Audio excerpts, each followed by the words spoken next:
Welcome to Losing a Child, Always Andy's Mom. On this podcast, we journey through the devastating experience of the death of a child. Grief is seldom discussed openly in our culture, and the death of a child makes people feel even more uncomfortable.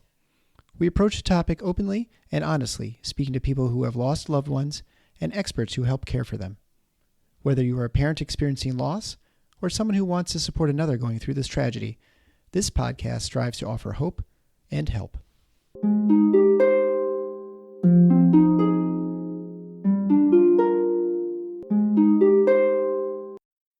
Welcome to episode 124 of Losing a Child, Always Andy's Mom. I'm Marcy Larson, Andy's mom. Today, I have the pleasure to speak with Darla. Darla really reminded me of a good friend of mine that I have from high school. Her name is Kirsten. Kirsten and Darla have something in common, that both of their sons carry the diagnosis of cystic fibrosis. Now, Kirsten's son, Henry, is still living and doing remarkably well. He is the same age as my son, Andy. After Andy died, Kirsten was the only one of my high school friends, really, to drop everything, jump on an airplane, and fly here to see me in Grand Rapids in my pain. She didn't call first or email or do anything.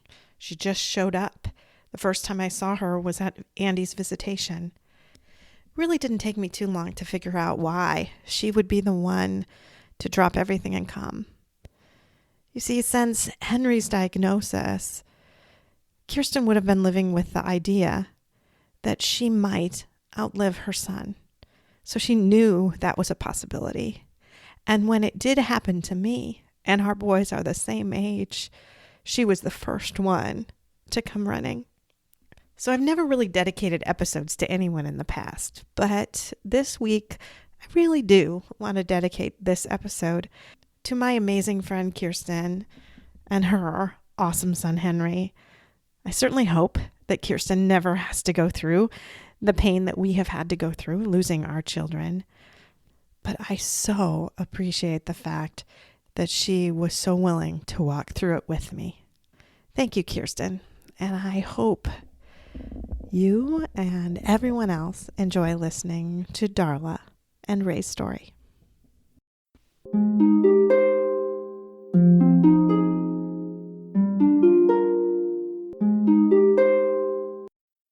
Thank you so much, Darla, for agreeing to come on the Always Andy's Mom podcast. I really look forward to talking today.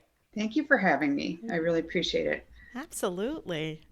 So why don't you just start out by talking to us a little bit about your son, Ray? Sure. So my son was feisty and stubborn and just the right amount of, mischief to make him interesting, but not dangerous.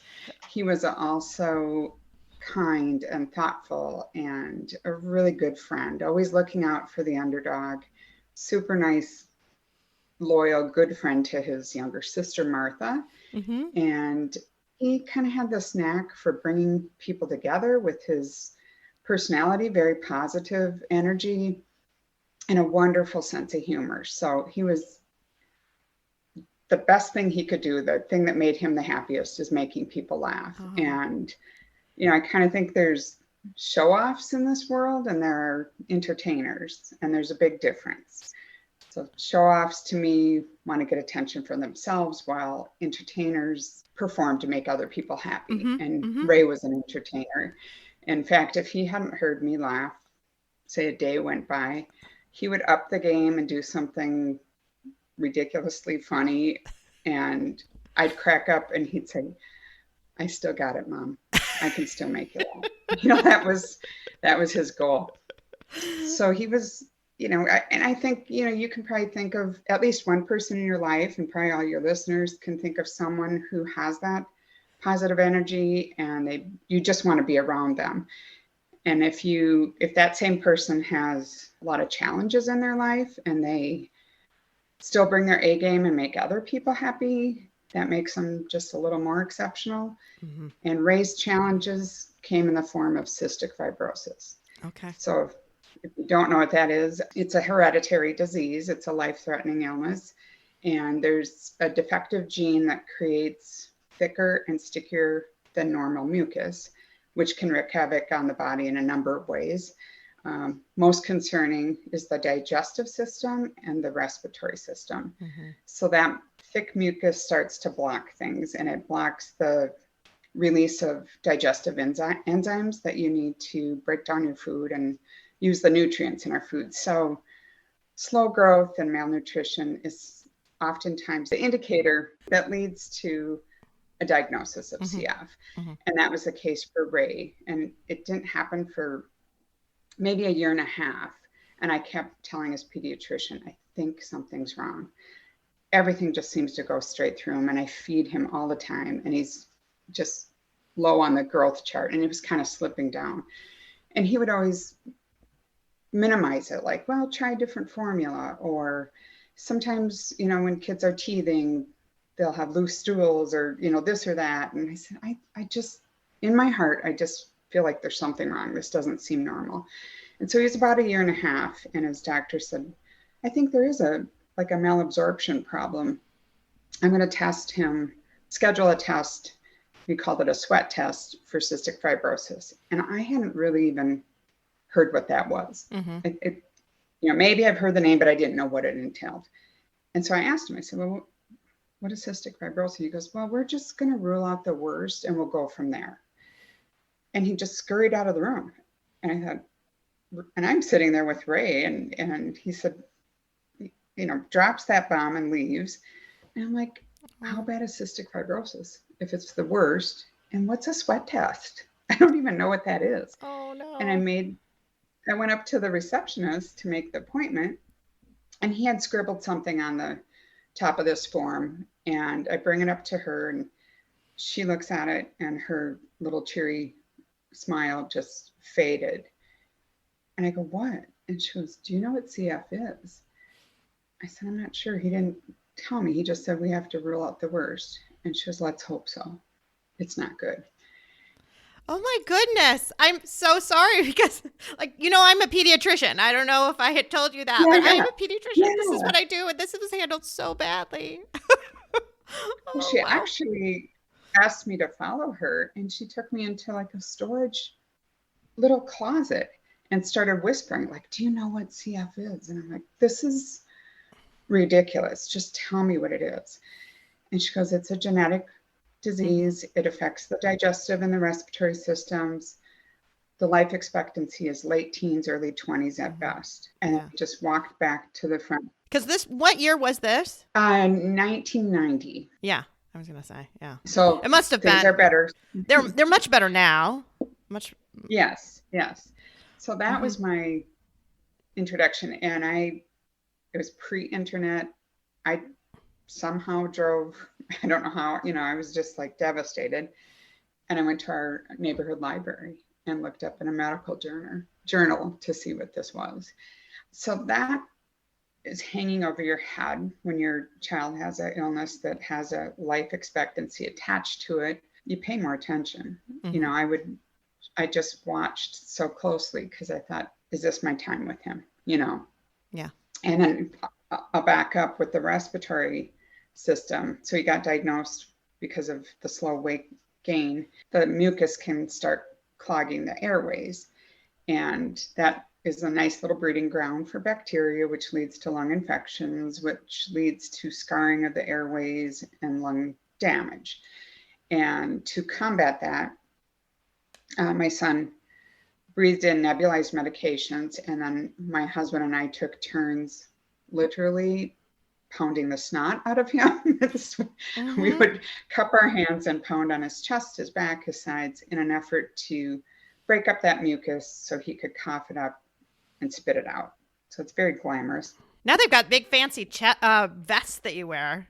Yes. Yeah. So Ray was probably 6-7 years old when that came out. And his CF doctor, his pulmonologist from the U of M, was one of the co-creators of the airway clearance machine. So instead of pounding, he slipped into a vest that had hoses that hooked to an air compressor, and that just blasted air against his chest. So pulsating, and he didn't like either one of those things. I'm sure not. So It's not fun. No. a year and a half, he has no idea why we're doing this. I can't explain it. So his really easygoing personality, he turned into a fighter. And I remember one of the respiratory therapists in the hospital, because he was hospitalized for about a week to run tests and then for my husband and I to learn how to care for him. He goes, I've never seen anyone this young fight so hard against the treatment. And he goes, he's going to need it. He's going to be a fighter. He's going to need it to manage CF. And I'm like, yeah, but it's really hard on us. But, you know, it was non-negotiable. I was a stickler for the treatments. And 5 years after Ray was born, we had our daughter, Martha, and she too was diagnosed. So with every pregnancy, you have a chance of passing down those defective genes. So she was diagnosed as well. And I think that was a common denominator that brought a brother and a sister especially close. Yeah. They had this really, really tight bond. And they were just in cahoots, you know, they were just wonderful together, but also just on every adventure and misadventure in our neighborhood. They were kind of the ringleaders, and just had a lot of fun. And I think the thing I was most proud of, besides they were just decent human beings, they never allowed anyone to identify them by their illness. Nobody knew what went on behind closed doors. Much of what we did to care for them was private. And not that we were ashamed, but it was a procedure that it's a workout. You know, you have to like do some huffing and coughing, and so that we needed to be focused on that. And so nobody knew that Ray and Martha, what they had to go through before they met their friends at the bus stop when they went to school, or in the summer when they would play in the neighborhood. Nobody really got an inside look. So my book, Muddy Thursday, I kind of swing that door wide open. And it was very important to me to bring some awareness to CF because it only affects about 30,000 people in the United States. So it's not well known, or it's misunderstood, or like myself, I had to go look it up in a journal, a medical journal. So a lot of what they went through, it just, you know, their friends didn't quite know. And since my book came out, even our closest neighbors, they're like, I thought we knew, and there's so much we didn't know. And so that was an important aspect of putting that into the book. So at the age of 12, I don't know, should I go into that? Yeah, go ahead. So he was just the friendliest, just had a ton of friends, just a vivacious, wonderful kid. And so the night he passed away, he received his first communion. We had gone to church, and Martha, his sister, decided to stay back. Her friend had invited her to go see a movie. So she was with her friend. And then when we came back, we had dinner as well with my parents, and we pulled into our driveway, and I said, hey, Ray, why don't you go down and get Martha from the neighbors, just 3 houses down. And he goes, yeah, okay. And he started to take off running through our front yard. And at the last second, he kind of turned over, looked over his shoulder at me, and he said, hey, do you want to race me? And he had already taken off. And I said, well, I guess not. You took off without me. Those were his last words to me. Do you want to race me? And my last words to him is, you already took off without me. And he never came back. Like, I'm waiting around, and I went inside. I'm talking to my husband for a minute. He got a phone call, and at the time, he's retired now, but he was a St. Paul police officer. So by the nature of the conversation, I thought he's talking to a coworker, and I could just kind of whisper to him, I'm going to go down to the neighbors and thank them for watching Martha. And, they didn't come back. And figure out what's going on. Yeah. And I figured, knowing Ray, he's in there, bragging about drinking wine. He had his first communion. It's like, I drank wine tonight. So I walked down, and in the corner of my, caught my attention. There was just something kind of dark. It was night, it was dark out. And there was like a dip in the yard of the neighbors, so kind of low. And I kind of glanced over and didn't quite figure out what it was. And as I got closer, it was Ray lying in the grass. And he was a prankster, like always pulling pranks on everyone. So I thought I could just picture him going, here comes mom, let's scare her. Because I figured Martha was somewhere near him as well. So I just like sauntered up to him, and, there was nothing in me that went, oh my gosh, this is a medical emergency. Nothing in me, which that was a guilt thing that I still deal with. It's like, how could I not know that my son was in trouble? And I actually walked up to him and went, okay, you can never beat me in a stare down. I said, I know you're going to laugh. And I got a closer look at him, and he was still holding still, but he had like a slight smile on his face, and his eyes were, I thought, oh, they're not even flickering. He's doing a really good job of being still. And it wasn't until I reached down and touched his shoulders, and I'm like, he's out cold. And I even at that point, I go, okay, joke's over. I'm going to call 911 if you don't get up. And then I touched him and went, oh my gosh, I ran to the neighbors to their front door and said, Ray collapsed in your yard, call 911. And then I went back to him, and I don't know why, I just panicked, where I thought, I have to get Rusty, my husband. It's like, he's a police officer. He's done, CPR and whatever. I'm like, I got to get Rusty. I just have to get help. And it felt really wrong to run away from him. But when I looked back, our neighbor guy, Ken, was with Ray, and his wife was on the front doorstep with the phone in her hand. So I thought, my bases are covered. Somebody's with Ray, somebody's getting medical help. And I ran home, and, probably days went by when I said, Rusty, what did I say to you? I don't remember. Yeah. Here's one word. He just went, Ray. And I ran back out the door, and Rusty passed me, just bolted. And then I heard Ken, our neighbor, say, he's not breathing. And, my husband tried to revive him, and it was quite a long time. I can't tell you if it was 1 minute or 5 minutes, but it felt like eternity before the medics arrived, and he just couldn't be revived.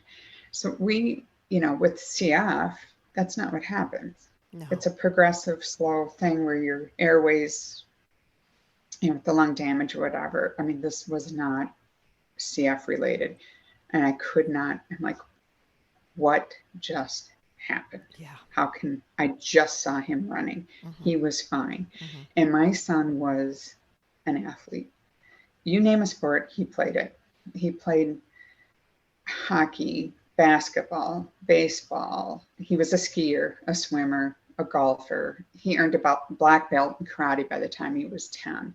So he was physically fit, which was really good for his lungs. And he had a checkup maybe a month before, and they always listen to his heart, listen to his chest. It's like, he's never, it was a arrhythmia, ARVD, arrhythmogenic right ventricular dysplasia.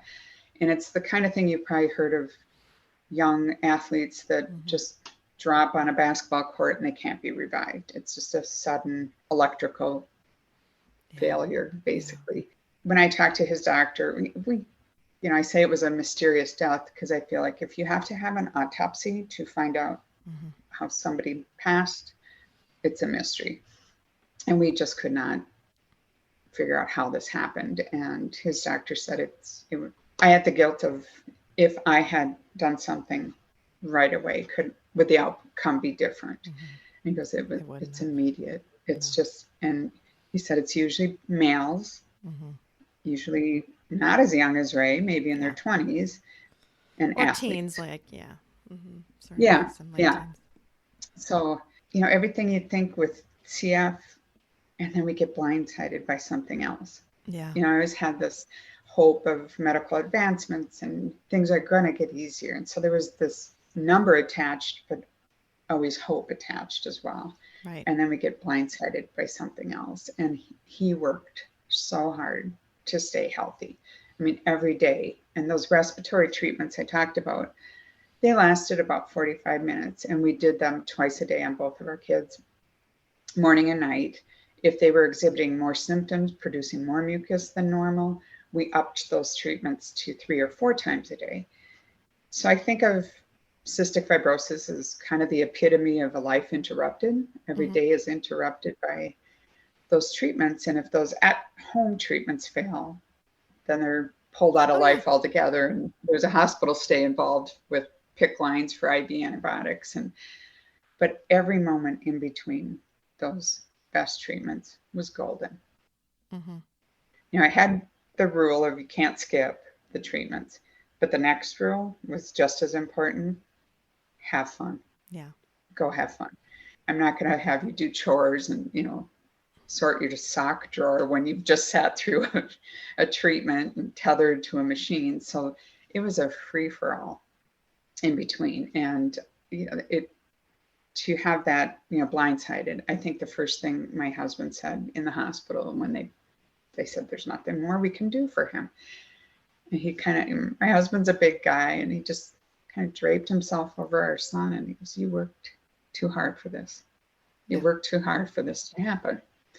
So we lose this wonderful boy, and then my daughter, that's her only sibling. And so my story comes through as all of a sudden there's this little girl by herself, and not only her only sibling, her best friend, her partner in crime. Yeah, I was thinking the same term, actually. Yeah, and the only other person she knew that had CF. They had each other. So I think one of the saddest visual images that has stayed with me all these years is her doing her treatments by herself. If somebody came to the door and asked Ray to play and Martha was still doing her best treatments, he'd say, "I'll come see you a little later. I'll come out, I'll meet up with you later." And he'd come back in the house and stay with Martha till she was done with hers. So they had this partnership. And to see her doing that by herself, I just remember thinking, you are in for the fight of your life on your own. You're going to have to get tough. The sidekick isn't there. And he championed for her. Sometimes I just think, where did he come from? How did this kid, for instance, when he was 10 years old, he started falling off the growth chart again, like really low in weight. And his CF doctor cut a deal with Ray because he protested. There was talk of getting a feeding tube. So he'd have supplemental feedings at night and then get through the day as usual, eating his meals and whatever. But his body just needed more than he could take in. And his doctor cut a deal because Ray's like, "No way, I'm not going to get this." And he said, "If you drink these weight gain shakes every day, you come back in a month. If you gain at least 3 pounds, we'll put it on the back burner for now." Well, Ray would have a hard time gaining 3 pounds in 3 months, much less, 4 weeks. So he didn't make the cut. We were doing the weight gain shakes every day. And I hid the scale, claiming that it was broken because I didn't want him to be discouraged. I didn't want to. Yeah. It was just too much.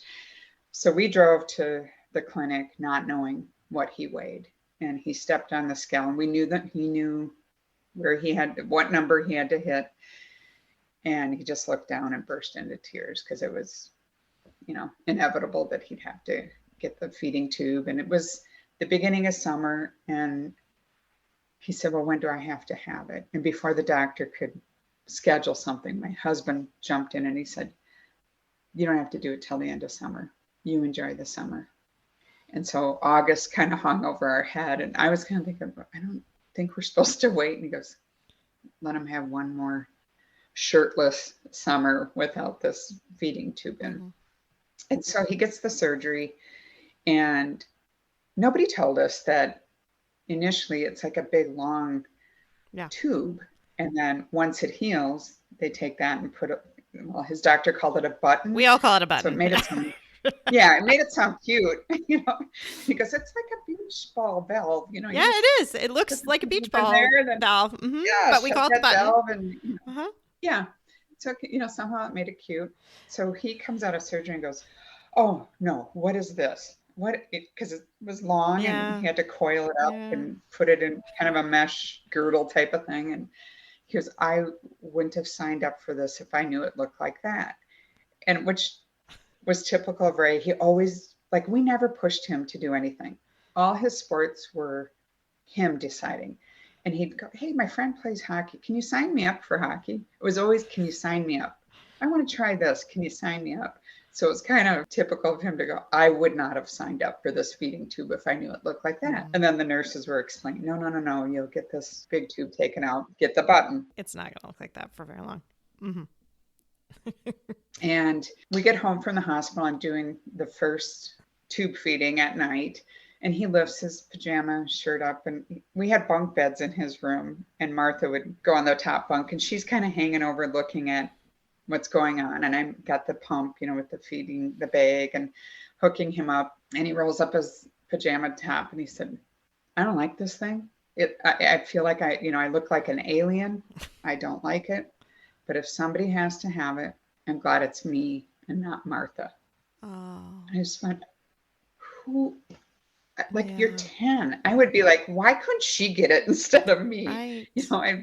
He would do anything for her. And so that loss, never mind my pain, and it changed my life. It changed my husband's life. But our daughter was extremely affected because she had to deal with all her complications that compiled as she aged. And I'll get to the good part. She's 28 years old now. Yeah.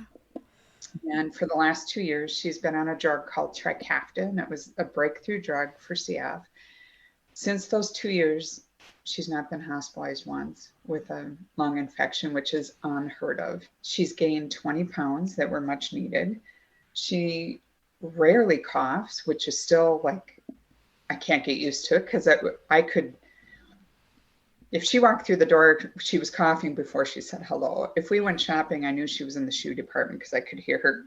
I could pick her out just from the cough was the introduction to her. And it was all day long. And she'd cough through the night and wake up more like she got beat up instead of rested. And now we rarely hear her cough. She moved back in with us pre-pandemic, which is great. She wasn't isolated. She was safe with us.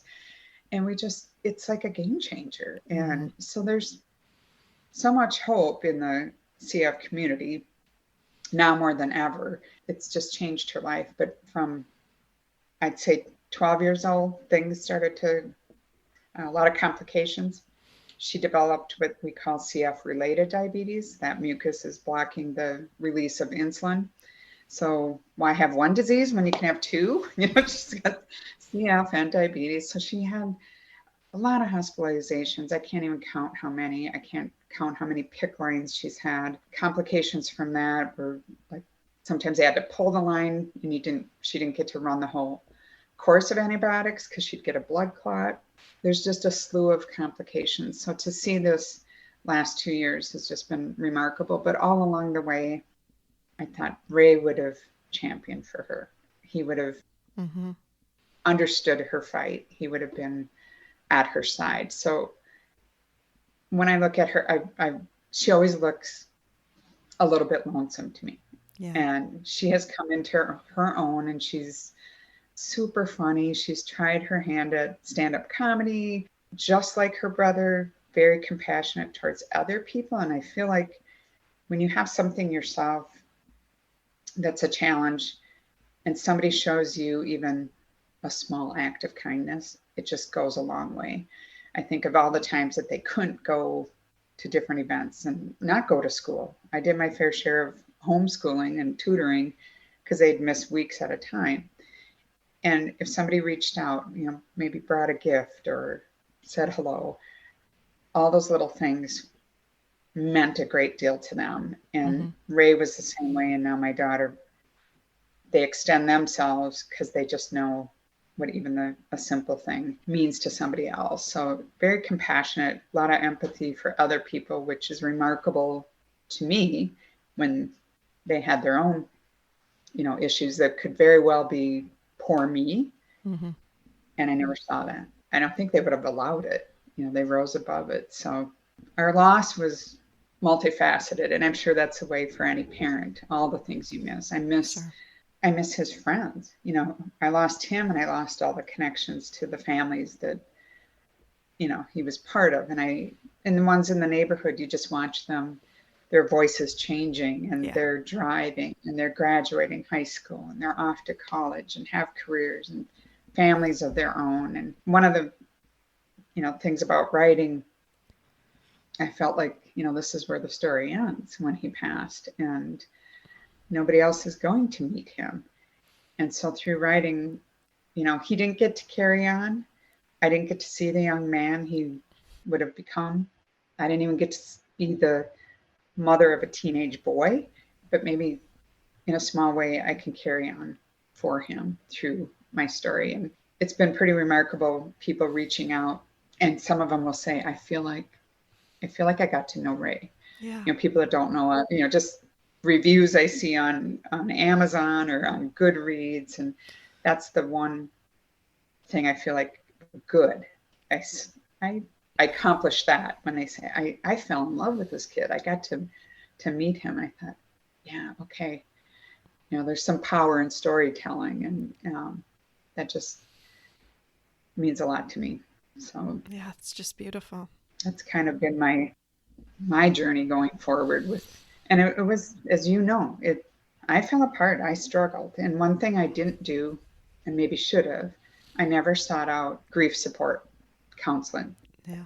And in my mind, I was stubborn and just thought, at the end of the day, there's an empty bedroom. What can you tell me that's going to make me feel better? I just had resigned myself to thinking, I can't fix this. Yeah. So nobody else can either. Nobody can fix this for me. This is, I have to figure out how to go forward. And I had, wrongly kind of turned away from finding peace and finding what's still left in your world. There's still some beauty in life, and thought, my luck, I'm going to live till I'm 95, and it's going to be a long, miserable life of pain and sadness and heartache. And about 5-6 years out from Ray's death, I was diagnosed with breast cancer. Mm-hmm. And I remember, like, maybe a couple years before that, I said to my husband, I think this is the kind of thing that makes you sick. He goes, what are you talking about? I go, grief. I go, there's nowhere to put it. There's nowhere to release it. I think it festers, and it can take you down mentally and physically. And he just shook his head like, where are you getting this? I go, I just feel like it's in me, and I don't know where to put it. I don't know how to get rid of it. I don't think you can get rid of it. So I just had this, feeling all the time. Yeah. And then sure enough, I get cancer. So it wasn't entirely surprising to me for some reason. I just felt like this can bring you down.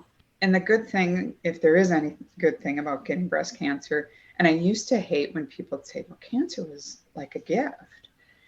And I get cancer, and I'm like, really? Because if this is a gift, I'd like to return it. Like, can I exchange this for a trip to Maui or something? But I get what they mean. I get why people say that. It changes your perspective, or, there's some kind of change in your life. And for me, it happened actually my first round of chemo. And I have a chapter in my book called the Chemo Circle. So I'm sitting in this circle of patients we're all tethered to an IV. And I look at each and every one of them, even though it seemed like that was discouraged, that, nobody was looking at each other. But I kind of studied each and every one of them. And I decided I was probably the youngest person in the circle. And that really ticked me off. I thought, I don't belong here. I don't belong here. And then I started thinking, maybe I do. Maybe this is exactly where I belong, because I kept thinking, or at that moment, finally thought, who am I to squander the life I've been given, no matter the challenges? Because that's what I had been doing. I found, I mean, don't get me wrong, I adore my daughter, and I was happy watching her develop, and the time I spent with her, I tried to make as pleasant as possible for my sake, her sake. So there were moments of joy for sure, but overall, I wasn't engaged the way I used to be. And Martha had a different mom and a different dad than she used to have. Yeah. Just distraught and sometimes not available, just stuck in your own thoughts. So in that chemo circle, I just thought, I need to pay attention. I need to start living more fully. And that, I'd like to think that I'm smart enough not to need a cancer diagnosis to see that, but apparently I needed to get hit over the head. But that was a turning point where I just went, okay, I had my daughter as well, but I had a little boy that he fought. Yeah. And he embraced everything. I thought he lived wholeheartedly. And what a slap in the face that I can't do the same. Even without him, I should look at him as an example and not dismiss all that life and light, and I had this darkness and kind of this aura. I used to tell my friends I must be as pleasant to visit as a 90-year-old in a nursing care has no memory. Yeah. You were stuck. Yeah. And I think if I couldn't be a better friend, I'm going to lose my friends.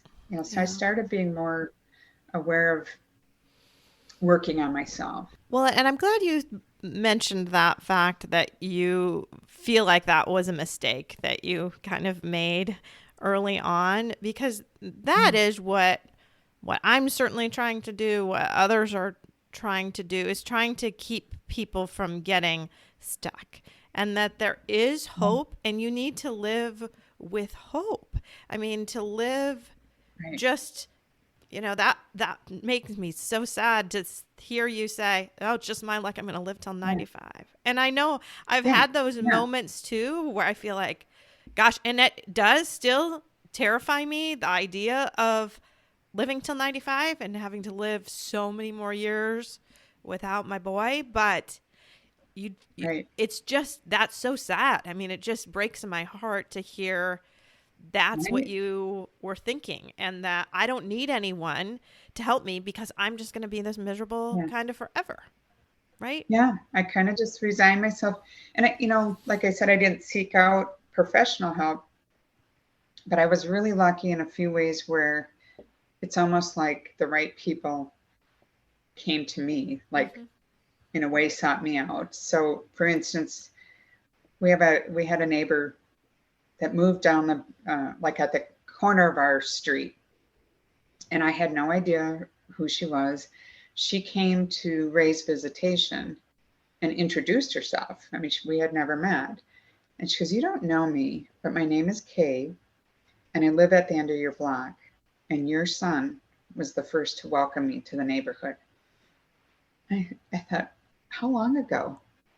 And she goes, 4 years, which would have made him 8. Wow. And I thought, you've had a little relationship with Ray for 4 years and I didn't know. And I immediately thought, I'm a crummy neighbor. Like, why didn't I go introduce myself? And I just, that she came out and said, yeah, he was the first to welcome me. So maybe a month later, he died in April. It was Memorial Day. Memorial Day, and Martha asked if I would set up a tent in the backyard. Well, it was a tent I bought that Ray never got to use. I mean, he died before we ever went on a camping trip. And in fact, the morning that he was getting ready for school, on his last day, we talked about that tent and all the places we wanted to go. And then Martha asked if I could set it up in the backyard for her and her friends. And I thought, this isn't right. Like, he should be here. And so it was just kind of this gut-wrenching exercise to put that tent up. And I pounded in the last stake, and just kind of had a meltdown, and I ran to our front yard and sat on our front porch and just kind of, whatever, regrouped. And all of a sudden I see this woman walking up to our house, and I thought, I don't want to talk to anyone. I'm crying. I probably haven't showered. I don't know what I'm wearing. I'm just, kind of a mess. But it was too late. We made eye contact, and she's approaching my front steps. I wanted to duck out and get inside. And she just took a uninvited seat next to me. And I kind of thought, what are you doing? And I recognized her when she got closer, that she was Kay from the visitation. And she sat next to me and she said, Darla, I would recognize your pain if I saw you walking down the street. I would recognize it if I didn't even know what happened to your family. And I thought, well, what's your first clue? Like, I'm a mess, I didn't say anything, but I was kind of angry that she just plunked herself down and thought that was okay. That's where my head was at. And I said, really? She goes, yeah, because I lost my son. He was 10 years old, and he drowned in the St. Croix River. And then I just felt ashamed for what I had been thinking. And it took a while, and I said, how long ago? And to me, she looked to be somewhere in her mid 60s, maybe late 60s. And she said, and I'll never forget this, and it's just rings so true. She said, 1968, yesterday, an hour ago. I go, oh, so yeah, I got Kleenex here. I like, well, that's how it is. An hour's as good as it gets. I just thought she has to, 1968, this is 2001 when Ray died. How has she been doing it all these years? And so I asked her, I said, what do you believe? Like, how have you done this? And I go, do you believe, her son was Stephen. I go, do you think you'll be reunited with him? Do you think you'll see him again? What do you believe? Because everything I believe didn't make any sense to me. Yeah. And she said, it was the first time, because I had a lot of people bringing up religion and, God wouldn't want you to be sad, or Ray wouldn't want you to be sad. I hate that. And I hate that. I think it's like, that is not helpful. You just make me feel guilty now too. Thanks. Yeah. Well, and I'd always think, you don't know Ray. Right. He'd go, I could just picture him saying, like I died and you're not even sad. Didn't I matter? It's like when you lose a child, sad is really the only option, like destroyed, really. Or I'd hear, he's an angel. He's a better God needed an angel. Yeah. And I'm like, no, I needed him here. That's what I want to say every time. Yeah, right. And my daughter, it's like she knew him better than anyone. And somebody told her, well, Ray's your angel now. And she goes, no, he's not. He's my helpful ghost. And I thought, a helpful ghost is a better way to describe Ray than an angel. So even she thought it was an absurd, notion. And the worst, and I'm sure you've heard this, is, God only gives what you can handle. And I think, really? And I complained about that to a friend once. And I said, I'm so tired of people saying, God only does what you can handle. And she said, well, quit acting so tough and he'll be easier on you. Like, what's so funny is I just had a conversation with somebody about that very verse, and that is completely misquoted.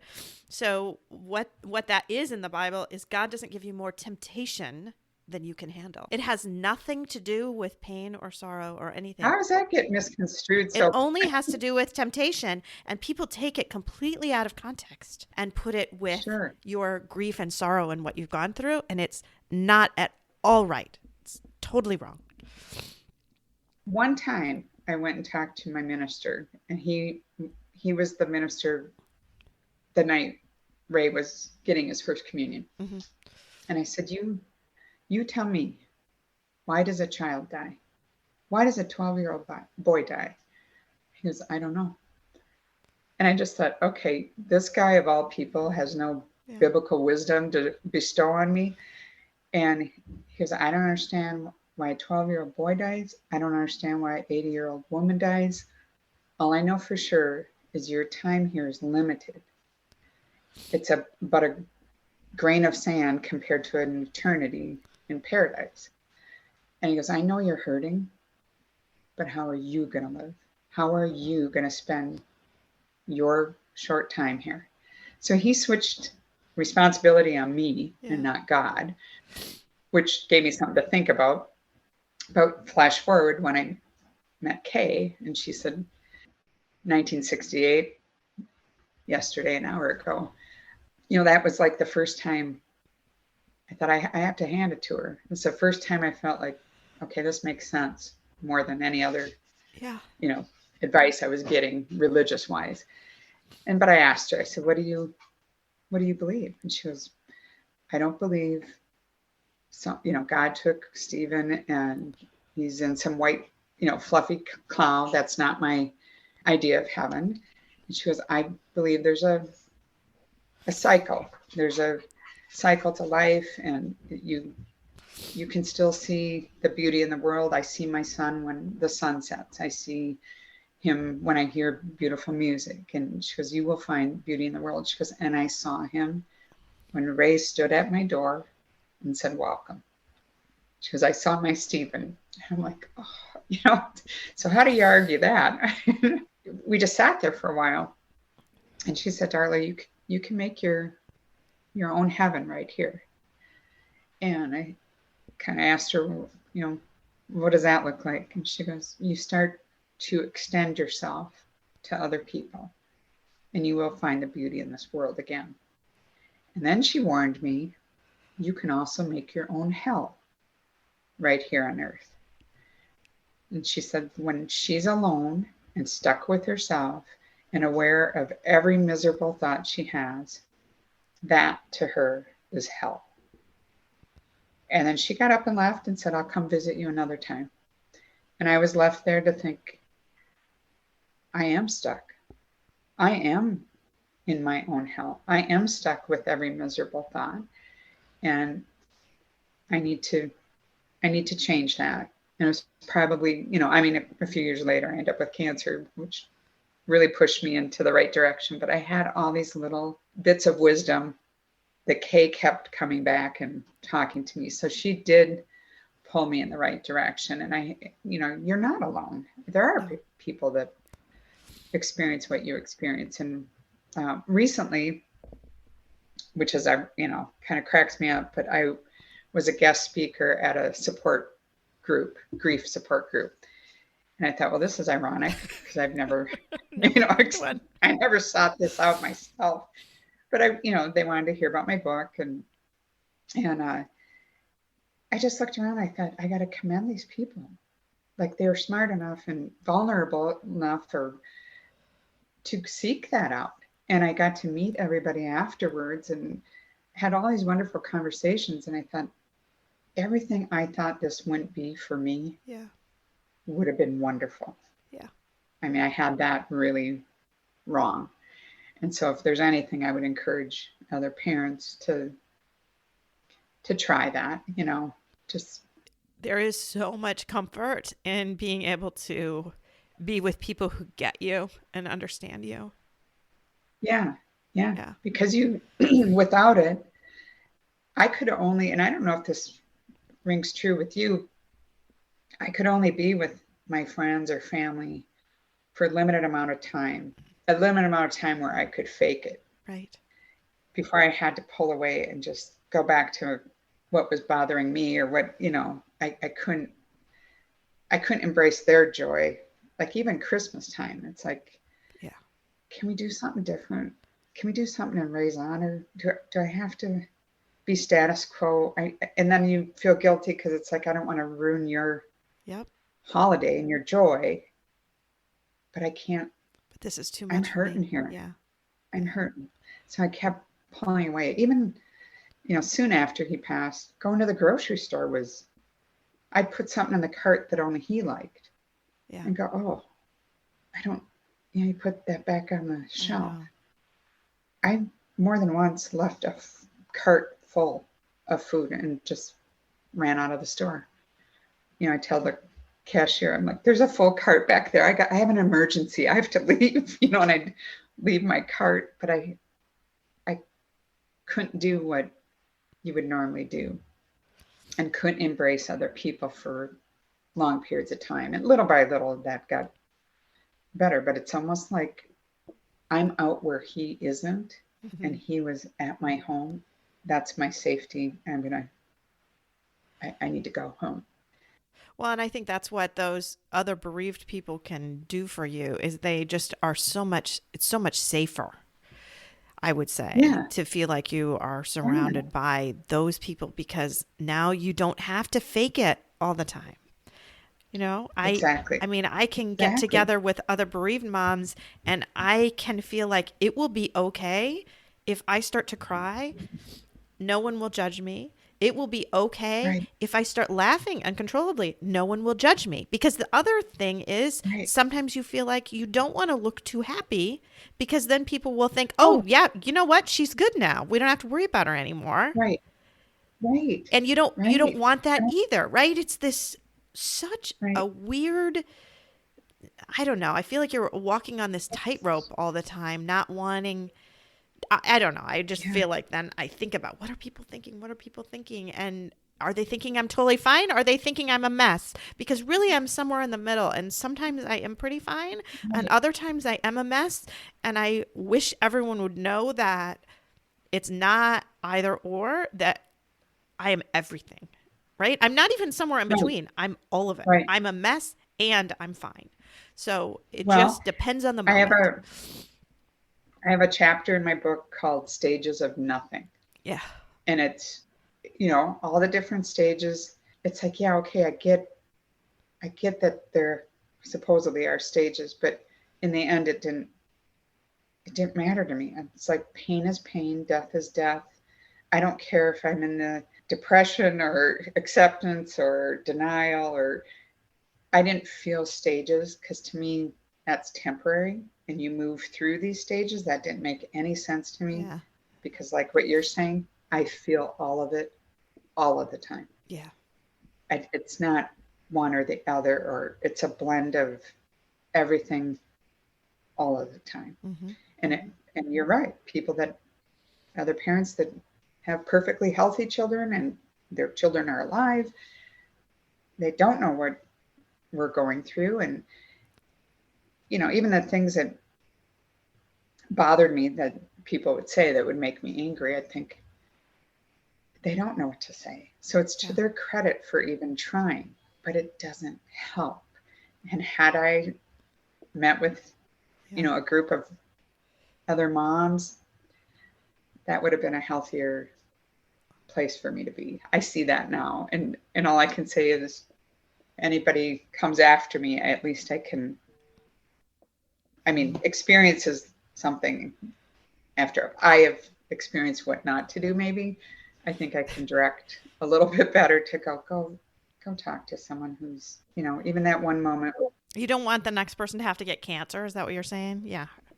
Yes. Yes. To put you where you are right now. Exactly. Yeah. And I feel like I have a voice to help too. And I think through my story, there's power in sharing, and everything I kept so close and didn't talk about has opened a door. And I think when we share our stories, we can enlighten, we can make people think, we can make them feel, we can inspire. It can bring about change. And I'm seeing that now with the feedback I'm getting from other parents who've lost children, or CF families, siblings that have lost, a sibling, and people that have experienced none of this, but resonate with, hey, even I don't have these challenges and I'm not living fully.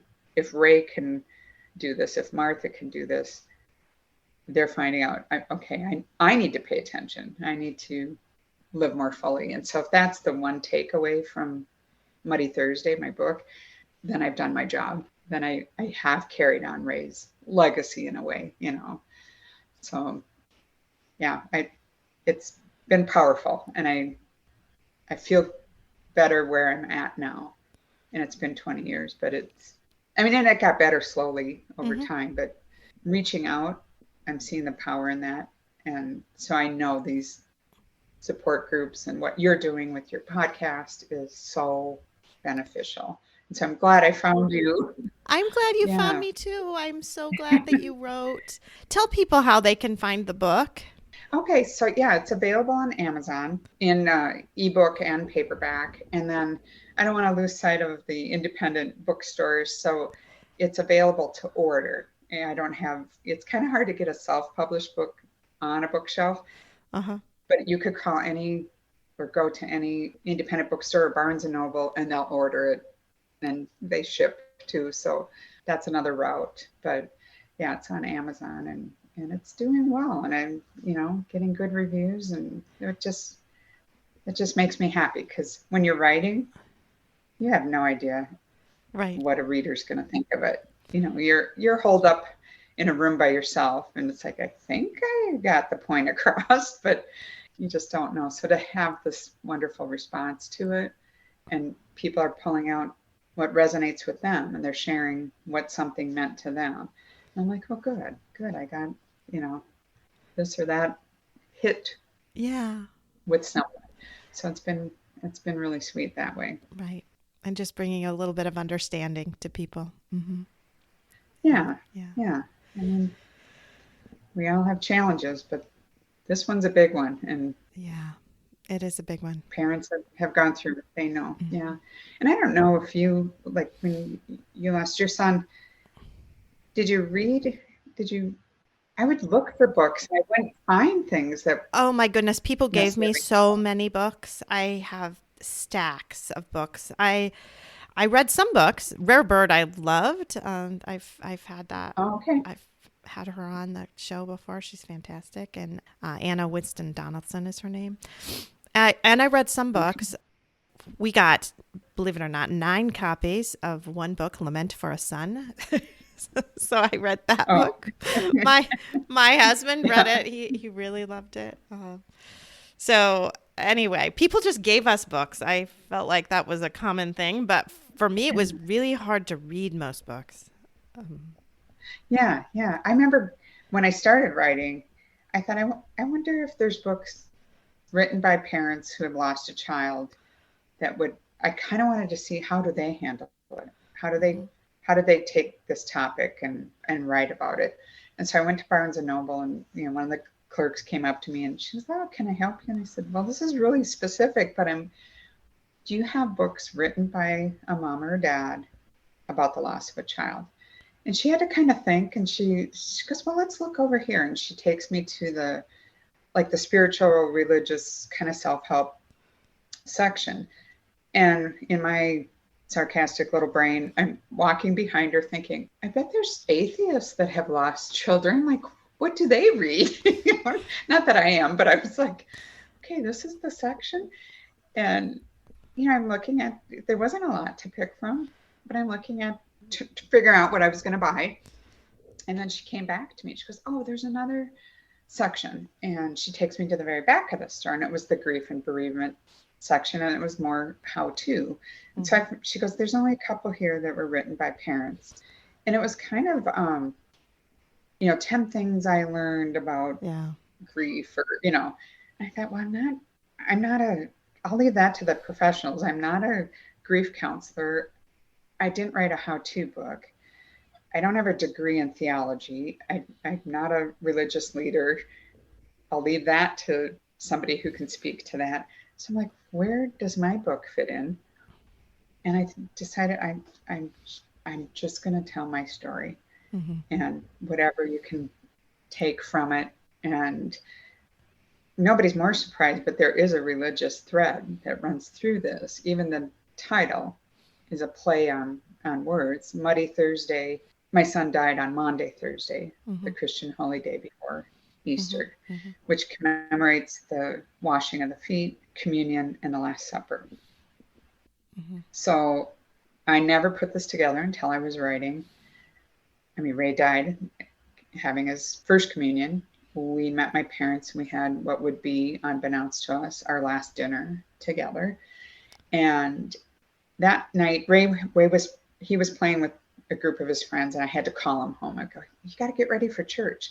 And he came in the door muddy, like his pants were muddy and his shoes. And he ran into his room to change, kind of like hiding this. And I thought, how did he get so muddy? And didn't have a chance to ask him. And we get up to church, and he's, up to the altar for communion. And he holds his hands out to receive the, body of Christ. And every fingernail's caked in mud. And all I could think is, I never have my act together. I didn't even see to it that my son washed up properly for his first communion. I find out maybe a couple months later, one of the boys he was hanging out with that night, his mom said, did you know what Ray was up to, the night he died? And I said, I know he said he was on a scooter and he was in this new development across the way. And so there was all this mounds of dirt because they were building. And she goes, I'm going to have my son tell you about it. So her son actually wrote a story about that night. They had been playing, and they went and used a porta potty at some point. And when they had like a piece of plywood, because it was muddy and dirty out. So whoever, had set that up, well, Ray slipped off that plywood and, stepped right into the mucky, mud. So his shoes are covered with mud, his socks are wet, and he wants his friend to switch shoes with him. Because my feet are cold and they're wet. Can I switch shoes? And Tyler's like, no, then my feet are going to be muddy and your dirty socks. And he goes, no. And then he dares Ray. He goes, why don't you go up to that house over there and see if they can help you? And Ray goes, okay. So he knocks on a stranger's door and said, hey, my name's Ray. I just live up the block. My shoes are muddy and dirty. Would you happen to have a pair of shoes I could borrow? And the guy goes in and gets a pair of shoes. And then he's sitting on the stoop, and he's going to put switch his shoes. And he goes, my socks are wet and my feet are muddy. Do you have any socks I could have? And he goes, okay. He brings out a pair of socks. And then he goes, well, I kind of need to wipe the mud off my feet. So he goes in and gets paper towels. And I never, it was one of the last things I wrote. And Monday, Thursday. Yeah. The washing of the feet, which is a sign of love and humility. Mm-hmm. And I thought, I can picture him washing his feet that night. Then it's communion, and then it's the Last Supper. And then he dies with his arms wide open, on the cross, or, his position. And that all came together, and I thought, okay, that mud was the symbolic of this boy playing hard till the end. Yeah. And it also muddied up my psyche, my life. And so that night is Muddy Thursday to me. It's always been this muddy thing, good and bad. And so that's how the title came about. I love that. There's all these weird parallels that came into play, and I flash back to my childhood, and I flash back to my husband's childhood, and all the things that we went through that shaped who we became as parents of two children with a life-threatening illness. And so I kind of believe there's this thread that weaves itself through childhood into adulthood, and piece by piece it kind of shapes us into the people we were meant to be. Mm-hmm. And you draw on those strengths. And so there's a lot more going on than just some sweet vignettes about a boy. Yeah. Just expanded into everything that merged, and the meaning behind everything kind of melded into a bigger story. So the time between his death and now seems like a lot, but like I said earlier, it's actually right on time. Yeah. Because it took me a while to find all these hidden meanings, and that religious piece became more vivid to me as time went by. Yeah. And gives you more peace too now, doesn't it? Mm-hmm. Mm-hmm. Yeah. Yeah. I fought it for the longest time, and now I'm embracing it. Yeah. So there's healing and hope, and Yeah. Well, thank you so much for sharing with us today, Darla. I really enjoyed our conversation. Thank you.